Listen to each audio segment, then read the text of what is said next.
This quarry scar makes the copper tool explanation look incomplete before the first line is read.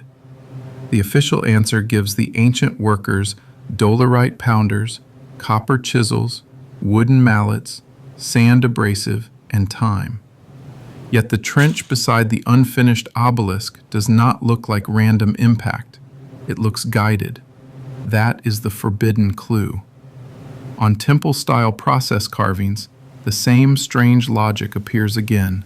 Men gathered near stone, elongated frames above the work, parallel lines crossing the block, and a tool shape held against a surface as if the cutting edge was not freehand.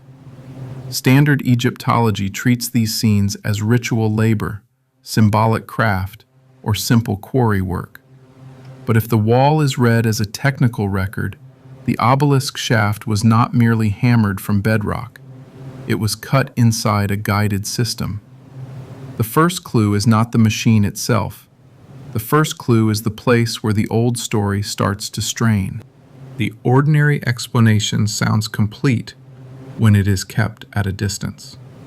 A granite obelisk begins as living stone in a quarry. Workers mark the outline, pound channels around the future shaft, loosen the underside, and separate the monument after long labor. The tools are familiar. Dolerite balls bruise the granite, copper chisels shape softer details, sand adds bite. Ropes, sledges, ramps, and human muscle solve the rest. That story has weight because granite quarries do show heavy pounding. The stone bears scars from impact, and the trenches around unfinished shafts are wide enough for men to work inside. No careful observer should pretend the marks are imaginary. But the object matters because it is physical. The unfinished obelisk channels do not only show force, they show repeated depth, repeated wall faces, and long grooves that follow a planned line with a steadiness hard to explain through pounding alone. A man swinging a stone pounder can crush granite. He can hollow a trench. He can leave a rough surface. What is harder to explain is why some quarry scars appear organized, like a path for a tool that was held to a course. This is where the official reading begins to strain. The problem is not whether ancient workers had strength. The problem is whether strength alone explains a shaft line that behaves like a guided cut. Return to the quarry trench for a moment. Imagine the unfinished obelisk still joined to the bedrock, its long body outlined by channels on both sides. Dust sits in the groove. The stone face rises above it like the wall of a narrow corridor. Inside that corridor, every blow has a cost.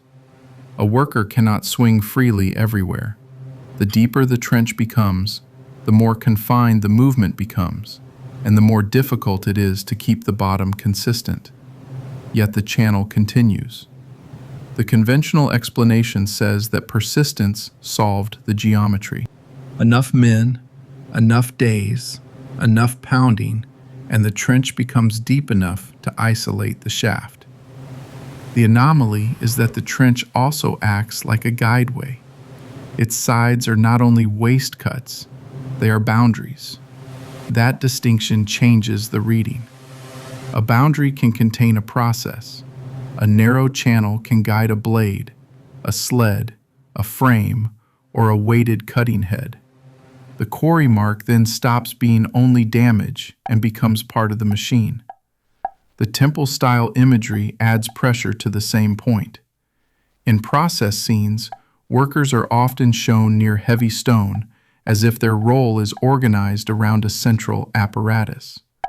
The official reading can call the shapes ritual objects, symbolic stands, or artistic conventions. But several elements repeat in a way that invites a technical question. There are long, straight members. There are paired lines. There are tool shapes positioned at the face of stone. There are human figures arranged as operators rather than brute haulers. None of this requires wild invention. It requires asking whether the artist preserved a process using the visual language available to him. A temple wall does not draw like a modern engineering manual. It compresses action into symbols, figures, and repeated forms. The wall records something else. If the scene were purely ceremonial, the tool would not need to align so tightly with the stone face. If the quarry trench were only impact waste, its long repeated course would not need to resemble a track.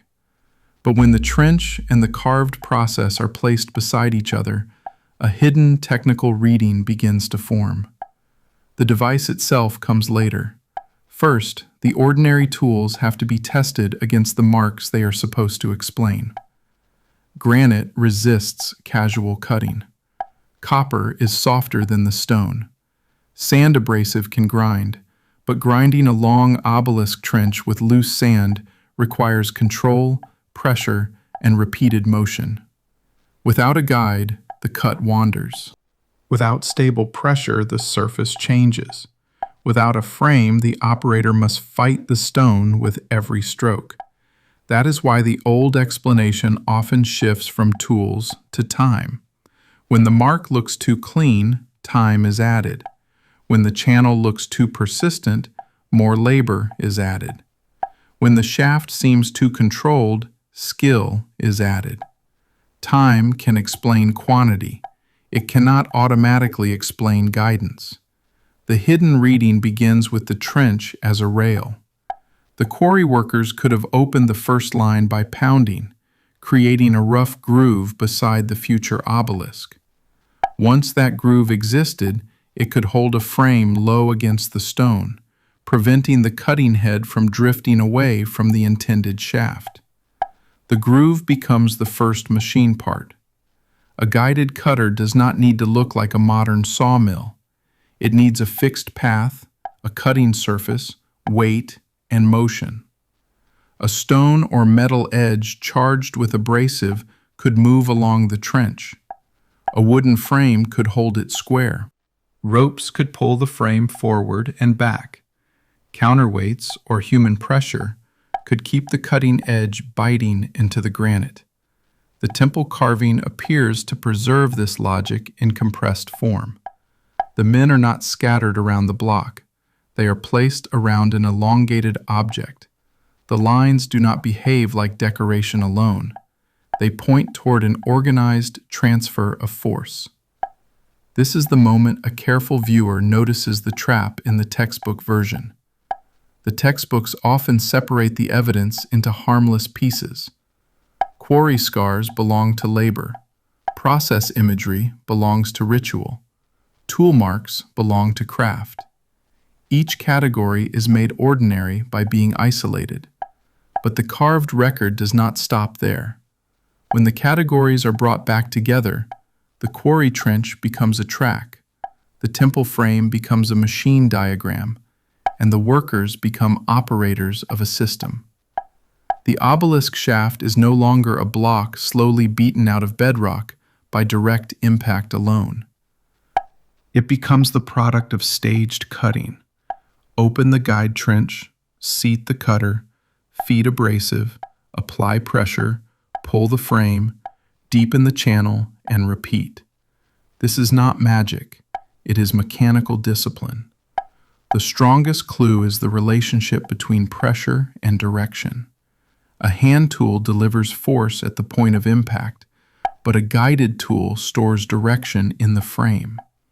The worker does not have to aim each stroke from nothing. The channel aims the cutter for him. That is the missing advantage. With a guided cutter, the impossible operation becomes less mysterious without becoming ordinary. The ancient builders still needed skill, planning, and a command of materials. But the skill shifts from endless pounding to controlled process. The genius is not brute strength.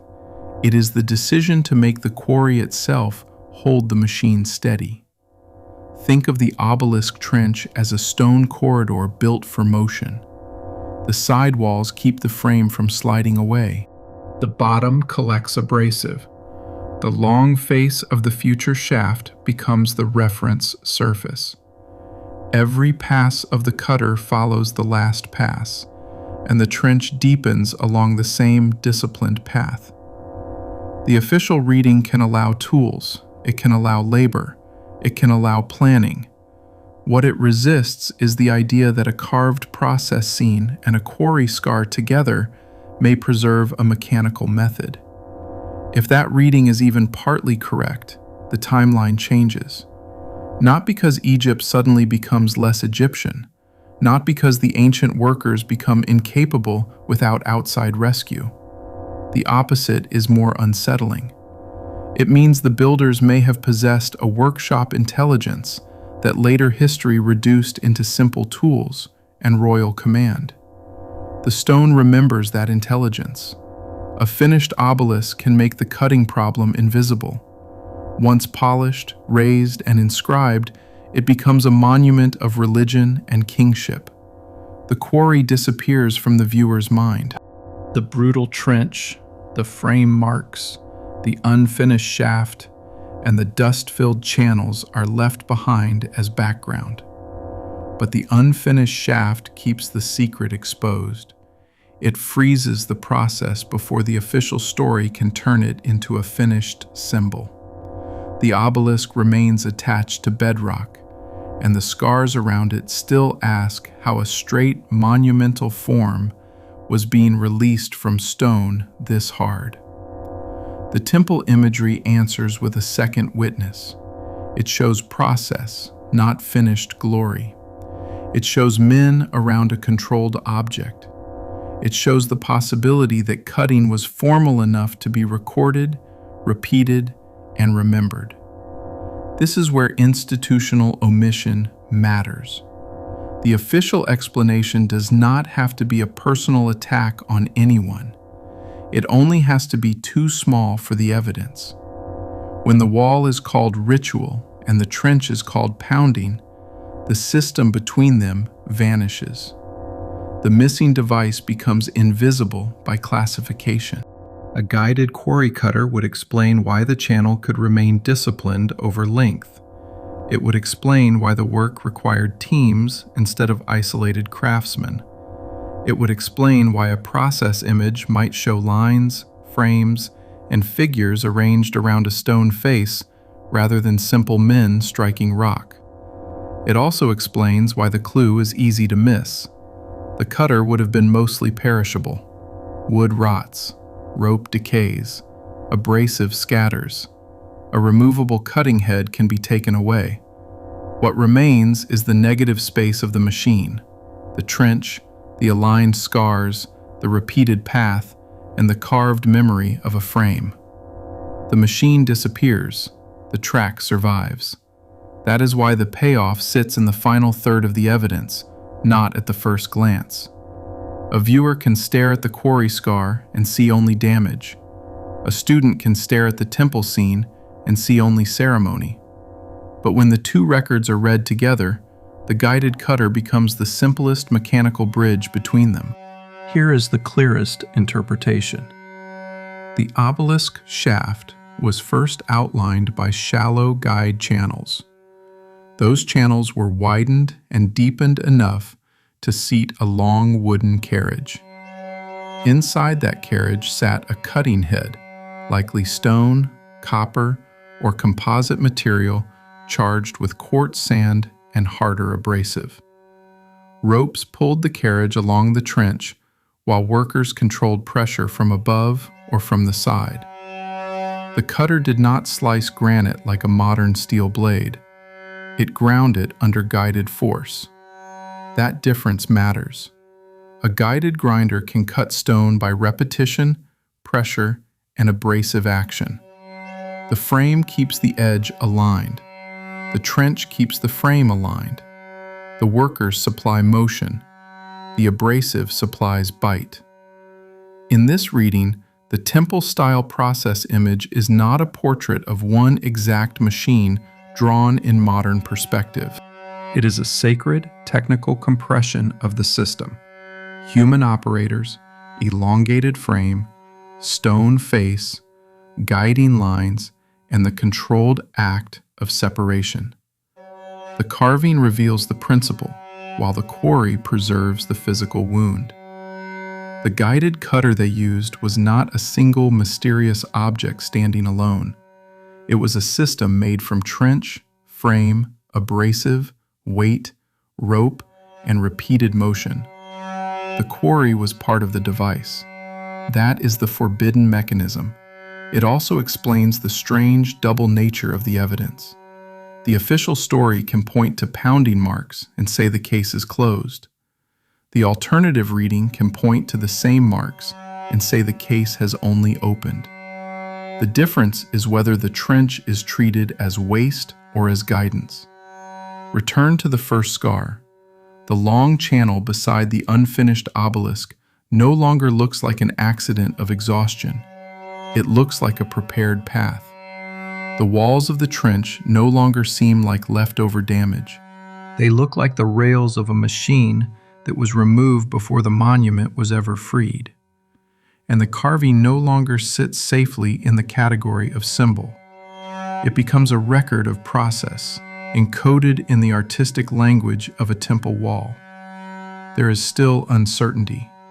The surviving evidence does not hand over a labeled blueprint. It does not give a modern parts list, a date of invention, or a named engineer standing beside the shaft. A careful reading must admit that, but uncertainty is not the same as emptiness. The quarry channel is real. The unfinished shaft is real. The process imagery is real. The mechanical question is real. If the guided cutter interpretation is correct, then the ancient Egyptian obelisk was not only a religious monument, it was the final product of a hidden workshop system, one capable of turning bedrock into a planned shaft by making stone, wood, rope, and abrasive work as one controlled machine. That does not diminish the builders. It raises the question that should have been asked all along. How many other carved scenes have been filed away as ceremony because the technical device behind them was made of materials that did not survive? The next time an obelisk is shown as a finished monument, the polished surface should not be the only thing remembered. Remember the trench. Remember the guided path. Remember the wall that seems to show workers gathered around a controlled cutting process. If records like this keep surfacing in stone, then the question is no longer whether Egypt had symbols for power. It is whether some of those symbols preserve the machines behind that power. Subscribe to Hidden Nile Archives, because the next inscription may be even harder for the official story to absorb.